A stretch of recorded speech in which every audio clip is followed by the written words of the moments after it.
Hello दोस्तों, स्वागत है आप लोगों का अपने यूट्यूब परिवार अरुण अकेडमी में। आज की क्लास में हम लोग पढ़ेंगे हिंदी प्रैक्टिस सेट। आज का सेट नंबर दूसरा है। जितने भी सीटेट के एग्ज़ाम में प्रीवियस ईयर एग्ज़ामों में 2011 से 2024 अब तक जितने प्रीवियस ईयर एग्ज़ामों में ट्रेंड किया हुआ प्रश्न है, हम लोग एक सेट के माध्यम से कर रहे हैं। तो आज हिंदी का सेट नंबर दूसरा है। तो चलते हैं, स्टार्ट करते हैं। देखिए पहला क्वेश्चन क्या कह रहा है। निम्नलिखित वाक्य के संदर्भ में कौन सा कथन सही नहीं है। दोस्तों 15 नंबर पैडागोजी आता है और 15 नंबर में पद्यांश और गद्यांश आता है। तो हम लोग ये पैडागोजी पूरा सॉल्व करेंगे जो एक सेट के माध्यम से कर रहे हैं। अगर और वीडियो नहीं देखे हैं तो जाकर प्लेलिस्ट में देख सकते हैं। टॉपिक वाइज और प्रीवियस ईयर सारा क्वेश्चनों को सॉल्व कराया जा रहा है और टॉपिक वाइज भी बहुत ही शानदार तरीके से चल रही है। तो देखते हैं कौन सा कथन सही नहीं है। बच्चों द्वारा शिशु गीत गीत अलापना किसके तरीके हैं। शब्दावली को समृद्ध करने के लिए, शब्द और वाक्य संरचना को कंठस्थ करने के लिए। जहां कथन सही नहीं है, गलत पूछा है, तो जहां कंठस्थ, जिस ऑप्शन में आप लोग याद करने की बात आ जाए, रट्टा मारने की बात आ जाए, तुलना करने की बात आए, कंठस्थ करने की शब्द जहां जिस वाक्य में दिखे वो तुरंत गलत हो जाएगा ऑप्शन।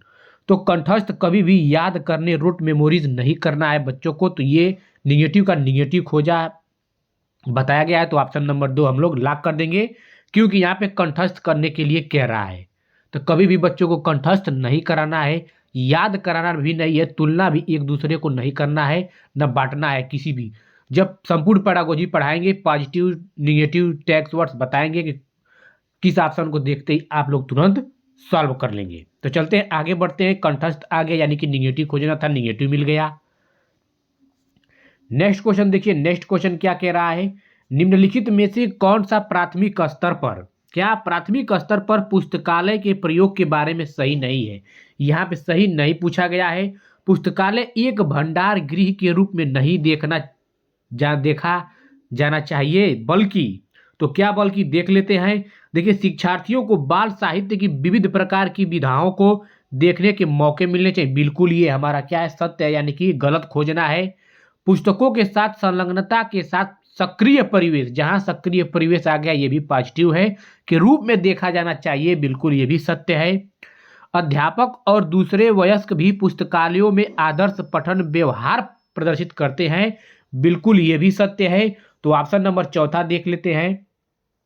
पुस्तकालय में पाठ्य पुस्तकों का सस्वर पठन सर्वाधिक उपयुक्त रूप से हो सकता है। देखिए, सस्वर पठन की बात कर रहा है। क्या आप पुस्तकालय लाइब्रेरी में रहेंगे तो सस्वर पठन के साथ पढ़ेंगे कि मौन पठन गहनता के साथ पढ़ेंगे, चुपचाप शांत पढ़ेंगे, चिल्ला चिल्ला कर तो पढ़ेंगे नहीं। तो ये हमारा गलत हो जाएगा। तो गलत का गलत खोजा है, तो ऑप्शन नंबर 4 हम लोग लॉक कर देंगे। चलते हैं नेक्स्ट क्वेश्चन। देखिए नेक्स्ट क्वेश्चन क्या कह रहा है। साक्षरता अर्जित करने के लिए किसमें निपुणता या मास्टरी होनी चाहिए। देखिए, आप 2-4 प्रैक्टिस सेट सॉल्व करेंगे तो आप लोग का माइंड एनालिसिस ये करने लगेगा कि हाँ, कैसा क्वेश्चन अब हम लोग को पैडागोजी सॉल्व करनी है। इसीलिए प्रैक्टिस सेट आप लोग 2-4 ठो, कम से कम 4-5 ठो सॉल्व करिए और आप लोग को आइडिया लग जाएगा कि पैडागोजी कैसे पूछता है, पॉजिटिव निगेटिव कैसे खोजना है। 2-4 ठो जब सॉल्व कर लेंगे तो आप लोग को आइडिया लग जाएगा कि कौन सा ऑप्शन सही है, कौन सा ऑप्शन गलत है। तो सबसे बेस्ट तरीका पैडागोजी सॉल्व करने का है कि आप लोग प्रश्न को अच्छे से पढ़िए और चारों के चारों ऑप्शन पढ़िए। आप लोग को समझ में आ जाएगा कौन सा गलत है, कौन सा सही है। और जो पॉजिटिव और निगेटिव टेक्स्ट हम आप लोग को बताएंगे, टेंशन मत लीजिए। और प्लेलिस्ट चल रहा है पूरी विधिवत, टॉपिक वाइज जाकर देख सकते हैं। तो साक्षरता अर्जित करने के लिए किसमें निपुणता या मास्टरी होनी चाहिए। ध्वन्यात्मक जागरूकता और प्रवाह के लिए, या दृश्य साइट, शब्दावली और प्रतिमानों की पहचान, या डिकोडिंग और भाषा अवबोधन, या सटीकता और ध्वन्यात्मक बोध। तो ऑप्शन नंबर 3 हमारा राइट आंसर हो जाएगा, डिकोडिंग और भाषा अवबोधन। ये डिकोडिंग भाषा अवबोधन क्या होता है। तो डिकोडिंग व्यक्ति को लिखित और मौखिक रूप से संदेशों को समझने में सक्षम बनाती है। कौन? डिकोडिंग। डिकोडिंग ये क्या करती है, जो ये डिकोडिंग है ये व्यक्ति को लिखित और मौखिक रूप से संदेशों को समझने में सक्षम बनाती है, जबकि जो अवबोधन है तो अवबोधन क्षमता उसे विशेष रूप से जैसे अक्षर हुए, शब्द हुए और वाक्यों को समझने और प्रयोग करने का सामर्थ्य प्रदान करती है। तो ऑप्शन नंबर 3 हमारा राइट आंसर हो जाएगा, डिकोडिंग और भाषा अवबोधन। नेक्स्ट क्वेश्चन देखिए क्या कह रहा है, निम्नलिखित में से कौन सा व्याकरण शिक्षण को प्रभावशाली तरीके से पढ़ाने के बारे में सही नहीं है। ये जितने क्वेश्चन हम लेकर आए हैं अपने मन से एक भी प्रश्न नहीं लेकर आए हैं, सब प्रीवियस ईयर एग्जामों में ट्रेंड किया हुआ है तो के बारे में सही नहीं है। तो देख लेते हैं, क्या वास्तविक संप्रेषण प्रस्तुत करना, ये तुम्हारा सत्य हो गया। व्याकरण के प्रासंगिक नियम प्रस्तुत करना, ये भी हमारा सत्य हो गया, लेकिन गलत हमको खोजना है। संप्रेषण के अभ्यास के अवसर देना, ये भी सत्य हो गया। देखिए व्याकरण को उसके नियम कंठस्थ करके, देखिए कंठस्थ, जहां कंठस्थ आप लोग को जिस ऑप्शन में दिखे, याद करने की बात दिखे, प्रतिफल जो प्रतियोगी परीक्षा होता है, प्रतियोगिता, जहां ये सब दिखे, पुरस्कार और दंड, पुरस्कार दिखे, दंड दिखे, कभी भी पुरस्कार बच्चों को नहीं दिया जाता है, कभी भी दंडित नहीं किया जाता है, याद नहीं कराया जाता है। कंठस्थ रोट मेमोरीज जहां दिखे तुरंत ऑप्शन गलत हो जाएगा। क्या बताएं, तो गलत का गलत खोजा गया है, तो ऑप्शन नंबर 4 हमारा राइट आंसर हो जाएगा। नेक्स्ट क्वेश्चन देखते हैं। नेक्स्ट क्वेश्चन क्या कह रहा है, निम्नलिखित में से कौन सा साक्षरता शिक्षण उपागम अक्षरों और ध्वनि के बीच संबंध पर बल देता है। तो क्या समग्र भाषा पद्धति या व्याकरण अनुवाद या स्थितिपरक उपागम या ध्वनि विज्ञान निर्देशन। तो ऑप्शन नंबर 4 हमारा राइट हो जाएगा, ध्वनि विज्ञान निर्देशन। ध्वनि विज्ञान निर्देशन जो है, इसमें क्या होता है कि ध्वनि के प्रकार आते हैं, इसके उत्पत्ति, अवधारणा और अक्षरों के साथ उनके संबंध में सभी जानकारियां दी जाती हैं, किसमें, ध्वनि विज्ञान निर्देशन में। तो ऑप्शन नंबर 4 हमारा राइट आंसर हो जाएगा।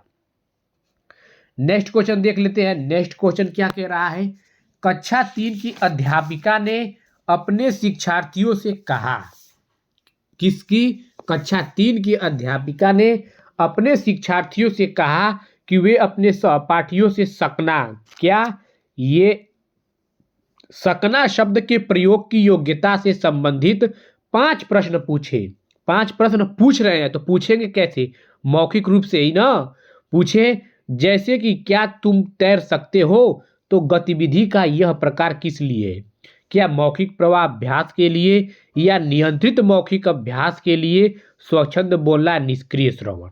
तो ऑप्शन नंबर पहला हमारा राइट आंसर हो जाएगा, मौखिक प्रवाह अभ्यास के लिए। जो यह विधि है, तो इस प्रकार की विधि में क्या होता है, छात्रों को मौखिक रूप से संवाद करने का मौका मिलता है, जिससे उनका भाषा कौशल विकसित होता है। तो याद रखिएगा, तो ऑप्शन नंबर क्या हो जाएगा, मौखिक प्रवाह अभ्यास हमारा राइट आंसर हो जाएगा। नेक्स्ट क्वेश्चन देख लेते हैं। नेक्स्ट क्वेश्चन क्या कह रहा है, कक्षा 3 की अध्यापिका अपनी कक्षा में पठन कोना, क्या पठन कोना सृजित करना चाहती है। पठन कोना सृजित, अभी हम लोग ऑप्शन भी पढ़ेंगे। बच्चों के लिए पुस्तकों का चयन करते समय निम्नलिखित में से किस प्रश्न का या किस प्रश्न को सबसे अधिक महत्वपूर्ण मानना चाहिए। यहाँ सबसे अधिक महत्वपूर्ण माना है तो कौन सा है, देख लेते हैं। क्या इन पुस्तकों को लेखक जाने माने हैं, बाल साहित्य के माननीय लेखक हैं। या ऑप्शन नंबर दूसरा क्या कह रहा है, क्या पुस्तकें कक्षा के अधिकांश विद्यार्थियों के स्वतंत्र पठन स्तर के अनुसार लिखी गई। ऑप्शन तीसरा क्या कह रहा है, क्या पुस्तकें तीसरी कक्षा की पठन पाठ्यचर्या के लक्ष्य को संबोधित करने में मदद करेंगी, या क्या ये पुस्तकें एक से अधिक निर्देशात्मक प्रसंग के प्रयोग के लिए उपयुक्त है। तो देखिए जहां जिस बाल साहित्य आ गया वो हमारा सत्य हो जाएगा। तो ऑप्शन नंबर पहला राइट हो जाएगा, क्योंकि इसमें क्या है, शिक्षा के क्षेत्र में पुस्तकों के लेखक का महत्व बहुत है। क्यों, क्योंकि बाल साहित्य के माननीय लेखक बच्चों की समझ और रुचि को ध्यान में रखते हैं, जिससे उनका पठन लेखन में आकर्षण बढ़ता है। तो ऑप्शन नंबर पहला हमारा राइट आंसर हो जाएगा। तो चलते हैं नेक्स्ट क्वेश्चन क्या होगा, देखते हैं नेक्स्ट क्वेश्चन। देखिए कौन सा उपागम या विधि विद्यार्थी की जीवन कि वास्तविक परिस्थितियों में भाषा प्रयोग के मुख्य लक्ष्य से संबंधित है। किससे? तो भाषा प्रयोग के मुख्य लक्ष्य से। तो क्या प्राकृतिक उपागम या संप्रेषणात्मक उपागम या प्रत्यक्ष विधि, जो डायरेक्ट मेथड हम लोग पढ़े हैं बहुत ही शानदार तरीके से, ये क्या? श्रव्य भाषिक विधि। तो यहाँ पे ऑप्शन नंबर दूसरा हो जाएगा संप्रेषणात्मक विधि। संप्रेषणात्मक या उपागम विधि होता क्या है? इसमें शिक्षार्थी की जीवन की वास्तविक परिस्थितियों में भाषा प्रयोग के मुख्य लक्ष्य से संबंधित बताया जाता है। जैसे कि संप्रेषणात्मक उपागम भाषा प्रयोग के मुख्य लक्ष्य से संबंधित होने के कारण इसमें उपागम में भाषा का उपयोग क्या करते हैं? संदेश प्रेषित करने के लिए किया जाता है। क्या? संदेश, वास्तविक जीवन की। तो जीवन की, तो हमारा ऑप्शन नंबर 2 राइट हो जाएगा। तो चलते हैं नेक्स्ट क्वेश्चन। देखिए 2-4 प्रैक्टिस सेट जैसे आप लोग सॉल्व करेंगे, देखेंगे, आप लोग को आइडिया लग जाएगा कि पेडागोजी कैसे आता है। और हम टॉपिक वाइज पढ़ा रहे हैं, एक भी टॉपिक नहीं छूटेगी। तो चलते हैं, देखिए नेक्स्ट क्वेश्चन क्या है। एक अध्यापक ने शिक्षार्थियों को अपने सहपाठियों से, क्या? सहपाठियों से अपनी अभ्यास पुस्तिकाओं की अदला बदली कर जांचने के लिए कहा। इस कार्य का उद्देश्य क्या है? तो क्या विस्तृत पठन का अभ्यास करवाना, या नई शब्दावली के प्रयोग का अभ्यास करवाना, या संरचनाओं का नियंत्रित अभ्यास करवाना, या सहपाठी के काम की जांच के कौशल विकसित करना। तो ऑप्शन नंबर 4 हमारा राइट हो जाएगा, सहपाठी के काम की जांच के कौशल विकसित करना। जो ये सहपाठी आकलन है, क्या? जो सहपाठी आकलन होता है इसको सहपाठी समीक्षा भी कहा जाता है। याद रखें, सहपाठी आकलन या सहपाठी समीक्षा भी इसे कहा जाता है, जो एक प्रकार से ये संगठित रूप से सीखने की प्रक्रिया है। इसमें छात्र क्या करते हैं? इसमें सहपाठी में जो सहपाठी यानी कि साथ हो गया, तो छात्र एक दूसरे के कार्य की समीक्षा करते हैं और टिप्पणी करते हैं, तो इसी को सहपाठी समीक्षा भी कहते हैं, इसे सहपाठी आकलन को। तो चलते हैं नेक्स्ट क्वेश्चन। देखिए नेक्स्ट क्वेश्चन क्या कह रहा है। बुनियादी चरण की अवस्था वाले बच्चे अधिगम में तब कहीं अधिक संलग्न होते हैं जब, तो जब देख लेते हैं, वे अध्यापक के पीछे पीछे शिशु गीत गाते हैं। क्या? अध्यापक के पीछे पीछे गाते रहेंगे, संलग्न कहलाएंगे।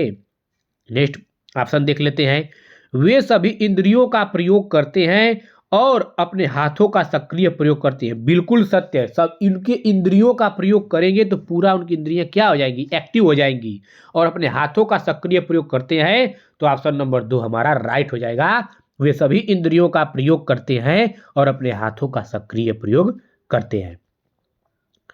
नेक्स्ट क्वेश्चन क्या है।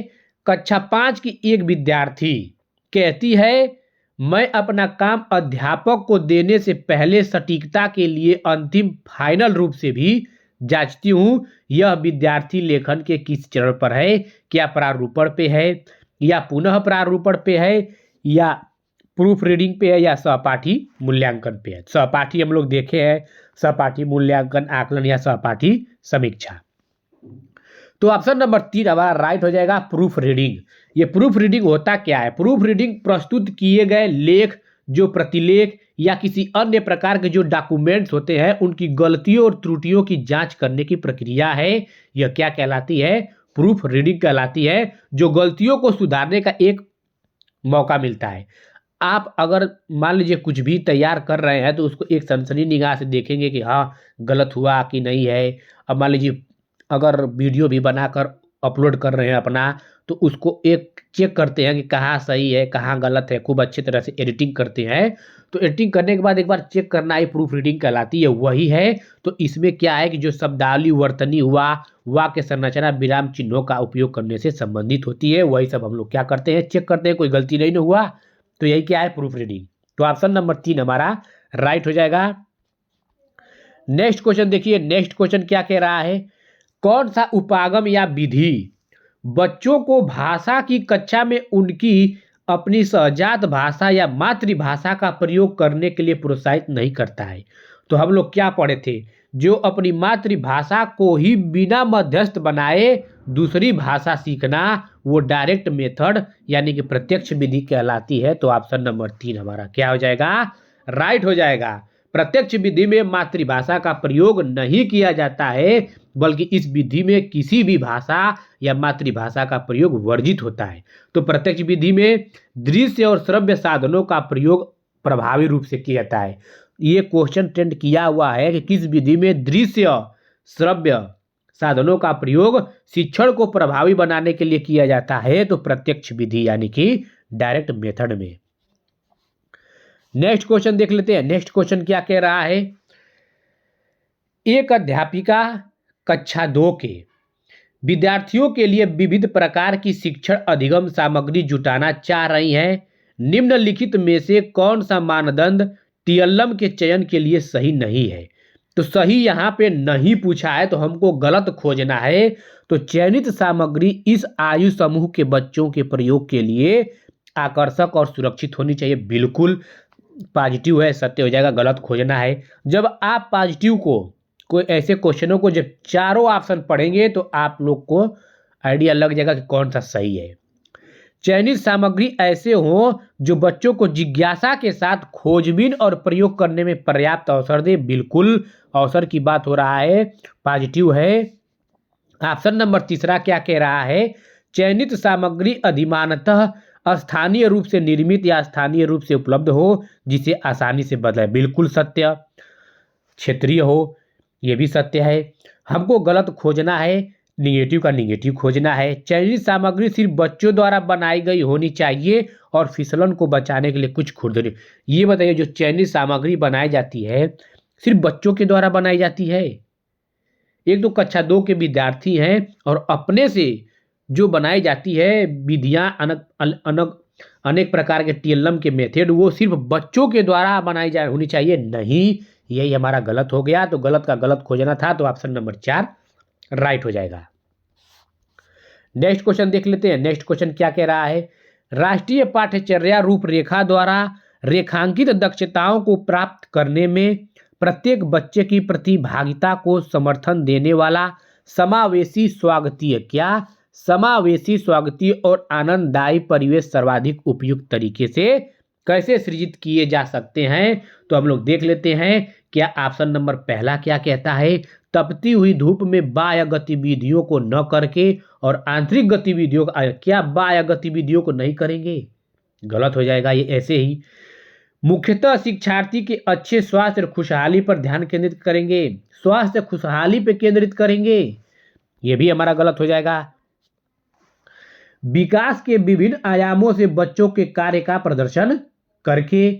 चौथा देख लेते हैं, रंगीन आकर्षक परिवेश के लिए कक्षा की सजावट के लिए करेंगे। देखिए, विकास के विभिन्न आयामों से बच्चों के कार्य का प्रदर्शन करके। तो ऑप्शन नंबर हमारा 3 क्या हो जाएगा, राइट हो जाएगा। चलते हैं नेक्स्ट क्वेश्चन। अगर आप लोग को ये वीडियो अच्छा लगा हो तो कमेंट बॉक्स में कमेंट करके जरूर बताइएगा। नेक्स्ट वीडियो हम लाते रहेंगे, और जाकर जो प्लेलिस्ट बनाए हैं कंटेंट की टॉपिक वाइज वो देख लीजिए, और प्रीवियस ईयर हर सब्जेक्ट की चल रही है। तो चलते हैं, देखिए आज का लास्ट क्वेश्चन क्या है, क्योंकि 15 नंबर पैडागोजी और 15 नंबर पैसेज आता है। जो गद्यांश से 7 नंबर, 7-8 नंबर और 7 नंबर आपका पद्यांश से आता है हिंदी में, तो 15 नंबर पैडागोजी आता है। तो ये 15 नंबर ये जो है सीटेट के प्रीवियस ईयर एग्जामों का पूछा हुआ प्रश्न है। लास्ट क्वेश्चन क्या कह रहा है, निम्नलिखित में से कौन सा सिद्धांत बुनियादी चरण पर पाठ्य पुस्तक अभिकल्पना का नहीं है? देखिए, बुनियादी चरण का सिद्धांत नहीं है। पाठ्यचर्या सिद्धांत, प्रस्तुतिकरण सिद्धांत, मूर्त सिद्धांत, तकनीकी सिद्धांत। तो देखिए, पाठ्यचर्या सिद्धांत, प्रस्तुतिकरण सिद्धांत और तकनीकी सिद्धांत ये बुनियादी चरण पर पाठ्य पुस्तक अभिकल्पना का अंग है। जो मूर्त सिद्धांत है यह नहीं है, क्योंकि मूर्त सिद्धांत क्या है, मूर्त सिद्धांत वास्तव में एक दार्शनिक सिद्धांत है। तो मूर्त सिद्धांत किसके अंतर्गत है, दार्शनिक सिद्धांत के अंतर्गत। और बुनियादी चरण पाठ्यचर्या सिद्धांत, प्रस्तुतिकरण सिद्धांत, तकनीकी सिद्धांत। तो इसका राइट आंसर हो जाएगा मूर्त सिद्धांत, क्योंकि ये दार्शनिक सिद्धांत है। ठीक है दोस्तों, अगर आप लोग को वीडियो अच्छा लगा हो तो कमेंट बॉक्स में कमेंट करके जरूर बताइएगा। ठीक है दोस्तों, आप लोग का बहुत बहुत धन्यवाद।